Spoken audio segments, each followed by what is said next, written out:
Vamos a ir a otro tema. Los casos diarios de COVID-19 comienzan a disminuir, así lo hemos visto en la jornada de ayer, también en el informe de hoy, cuando se reportaron 1.004 contagios nuevos. Queremos ahondar en la situación actual de la pandemia en nuestro país. ¿Qué es lo que está ocurriendo efectivamente con el COVID? Estamos en contacto con Ignacio Silva, infectólogo, académico de la Universidad de Santiago. Gracias por conversar con nosotros, Ignacio. Hola, buenas tardes, gracias por la invitación. Ignacio, los reportes de hoy día, el de ayer, hemos visto una disminución importante en el número de casos nuevos. ¿Cómo los observamos en el contexto de lo que ha ocurrido, de lo que está ocurriendo más bien con la pandemia, de cómo ha ido avanzando, tratando de sacar una fotografía un poco más amplia y no quedarse solamente con el reporte de 2 días? Sí, eso es súper importante lo que acabas de decir. Esto es una foto del reporte de casos. No sabemos exactamente de cuándo son tomados estos exámenes, puede que sean del fin de semana y que se estén reportando ahora. Por supuesto que es una buena noticia ver que las cifras mejoren y proyectarse hacia adelante con esto, pero bajo ningún caso significa que esta es la situación real del país de partida, y eso es muy importante porque hemos visto que hay regiones que tienen una pandemia que ha evolucionado de manera paralela a la región metropolitana y que no significa una proyección en el tiempo, sino que la foto. Siempre es bueno mirar hacia atrás los promedios de los últimos 7 días o 14 días. Si bien los números son en general bastante positivos, no se ha visto una tendencia marcada a la disminución, sino que hemos quedado estancados en una cantidad de casos relativamente similar. Sí. Ignacio, en ese sentido, pareciéramos como conformarnos con estos números de alguna manera, ¿no? Se ha ido desconfinando distintas comunas, algunas están avanzando ya a la etapa de apertura inicial, incluso acá en la misma región metropolitana. Sin embargo, aún siguen siendo 1.000 personas que están detectándose como contagiados. Hay 1.000 personas que todavía pueden contagiar a otros en un día específico, ¿no? Sin mirar los números acumulados. O sea, sigue siendo mucho de todas maneras. Entonces, mi pregunta apunta a cómo se está lidiando con la pandemia. ¿Se asume ya que lo vamos a tener por un buen tiempo y que estos son los números que tendremos, o se tienen que hacer esfuerzos para tratar de llevar al menor número posible? Sí, yo creo que es importante no perder de vista que todavía hay circulación viral y que el COVID sigue estando en el país y que estos 1.000 casos diarios, como tú bien dices, son un foco de contagio y por lo tanto no hay que bajar la guardia. Y la población está cansada, estamos todos cansados, los profesionales de la salud, y eso hace que se disminuyan las medidas preventivas básicas. Yo creo que es importante transmitir un mensaje de mantener la adherencia a la distancia física, al lavado de manos, al uso de mascarillas, independientemente de las cifras que se entreguen diariamente, que pueden ser una motivación para seguir adelante, pero también considerar que el quiebre es muy fácil, y lo hemos visto en lo que está pasando en otros países del mundo, donde disminuyó la tasa de casos diarios, las personas se relajaron, las autoridades relajaron las medidas y vimos que ocurrió una segunda ola, un rebrote en muchos países.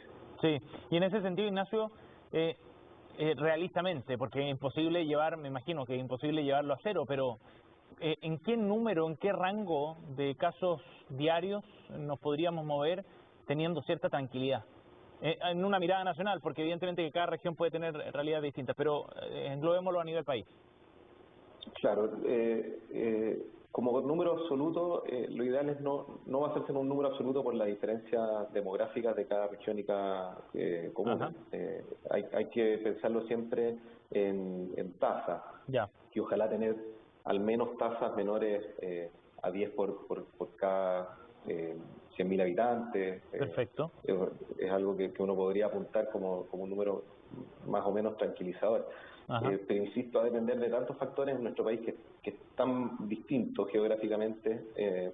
Hay zonas que tienen una cantidad de densidad mayor, pero poblacional, pero con menos problemas de movilización. La región metropolitana concentra muchos problemas urbanos en una sola, por lo que tal vez esos 10 casos tengan un impacto significativo. Entonces creo que no hay que basarse en indicadores puntuales, sino que sacar la película completa y a largo plazo, no el informe de 1 o 2 días. Cierto. Ignacio, hoy día leía en el diario La Tercera, si no me equivoco, salía el reporte o el testimonio, más bien la mirada de algunos laboratorios acá en la región metropolitana, de distintas clínicas, y decían que efectivamente estaba bajando el número de test que estaban procesando diariamente. Uno entiende que llega menos gente a hacerse el test porque quizás hay menos contagios. Pero por otra parte uno podría decir, bueno, ¿no sería bueno mantener en alto o lo más alto posible el número de test, aumentando quizás la búsqueda activa de casos para mantener y aprovechar esta oportunidad que se nos brinda? En la medida en que hay menos casos, sería más fácil también hacer el seguimiento, etcétera. Entonces, ¿cómo ves tú esa parte, la del testeo? Sí, absolutamente de acuerdo. En situaciones de peak o de crisis de pandemia, como tuvimos en mayo, junio, los laboratorios estaban saturados de casos de personas con síntomas, que esos son los primeros que tenemos que detectar, diagnosticar y aislar. Claro. En estos momentos en que la circulación viral ha disminuido y tenemos menos pacientes con síntomas, y los laboratorios ya no están colapsados, hay que aprovechar que se montó una maquinaria diagnóstica enorme en todo el país y ir a buscar activamente los casos, sobre todo en población de riesgo y en los lugares que se han definido como mayor riesgo. Las personas privadas de libertad, en los hogares de ancianos, de menores, en el personal de la salud y eventualmente a la población general en la medida que el sistema lo permita en cuanto a procesamiento de datos, porque es importante que no se pierda la velocidad de respuesta. Si yo saturo los laboratorios, voy a perder la velocidad de respuesta y finalmente el diagnóstico va a ser tardío y no voy a cumplir el objetivo que es diagnosticar tempranamente, claro, aislar a los enfermos, identificar sus contactos y aislarlos también. Y eso debería ser en 24 48 horas. Sí, claro. ¿Y hoy día cómo estamos respecto a esos indicadores o a esos objetivos más bien para la trazabilidad? La verdad es que ha costado, si bien hemos visto que se han hecho esfuerzos por mejorar el tema de la trazabilidad, incorporar atención primaria, etcétera, sí, todavía los indicadores están bajo los recomendados por el Comité Asesor o por la Organización Mundial de la Salud. Han ido aumentando, y hay que ser honesto con eso, que sí se han hecho grandes esfuerzos, pero todavía no estamos cumpliendo con lo necesario para tener un manejo óptimo y un control sobre la pandemia. Sí, y en ese sentido, ¿crees tú que acá está esa oportunidad de la que hablábamos para tratar de reforzarlo? Porque en el comienzo de la pandemia habían debilidades que fueron reconocidas después en este aspecto, en el aspecto de la trazabilidad, de la detección a tiempo, de buscar a los contactos estrechos, etcétera. Y después ya era más difícil implementarlo en la medida en que había mucho más casos, ¿no? Estábamos con una pandemia que en el pic llegó a niveles muy superiores a los que vemos hoy día. Por eso te pregunto si hay una oportunidad para hacer esos ajustes. Absolutamente, este es el momento, excluyendo a las regiones que todavía que nuevamente están con un montón de casos, sí, que ahí hay que hacer todo el esfuerzo, pero es más difícil lograrlo. Pero por cierto que en la región metropolitana y otras regiones que tienen pocos casos diarios, este es el momento para optimizar la trazabilidad y que no se nos escapen los casos y así evitar que tengamos una nueva situación de crítica como tuvimos meses atrás. Sí, claro, hay un momento entonces para de alguna manera intervenir. Ignacio, lo último, respecto a lo que está ocurriendo en Europa, hay mucha preocupación, hay algunas autoridades más bien que han dicho que está en riesgo la posibilidad de tener bajo control la expansión de la pandemia. ¿Qué lecciones se pueden empezar a sacar ya de lo que está ocurriendo allá pensando en esta segunda ola?